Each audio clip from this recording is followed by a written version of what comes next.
ওলামা ভাইও যেরকম আমিও তাদের সাথে তেমন। আমরা একসাথে বসে খাবার খাই, একসাথে ঘুমাই, একসাথে জার্নিং করি। জি, আমরা আসছি নাসির ফ্লোট ক্লাস থেকে। আমাদের এমডি মহোদয় এখানে দুস্থ বন্যার্থদের পাশে দাঁড়াইছে। আমাদের কোম্পানি থেকে আর্থিকভাবে গাড়ি দিয়ে এমন জনবল দিয়ে সাহায্য করছে। আমাদের জনবল চাইছিল, তা আমি স্বেচ্ছায় এখানে আসছি মানব সেবার জন্য। তো এখানে এসে একটা নতুন পরিবেশ দেখছি যে মানুষের জন্য মানুষ কত কিছু করতে পারে, ধর্মবর্ণ নির্বিশেষে সবাই পাশে দাঁড়ায়। এটাই হলো ঐক্যের বাংলাদেশ। স্বাধীন বাংলাদেশ মানেই ধর্মবর্ণ নির্বিশেষে সবাই একটাই ধর্ম, মানব জাতি। এখানে কি কোনো বৈষম্য দেখছেন আপনার প্রতি? এখানে কোনো বৈষম্য নাই। এখানে আমার একটা ওলামা ভাইও যেরকম আমিও তাদের সাথে তেমন। আমরা একসাথে বসে খাবার খাই, একসাথে ঘুমাই, একসাথে জার্নিং করি। যেমন আমি যখন গাড়ির ছাদে থাকবো, সেও আমার পাশে থাকবে। আমি যখন খেজুর খাবো, সেও খেজুর খায়। আমরা একসাথে থাকি সবাই। এই পরিবেশটা আপনার কেমন লাগে? আমার কাছে জি এই পরিবেশটা খুব সুন্দর লাগতেছে।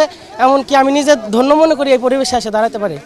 আর অসংখ্য ধন্যবাদ যে এই ফাউন্ডেশনটা আরও উন্নতি অগ্রসরের দিকে আগাক।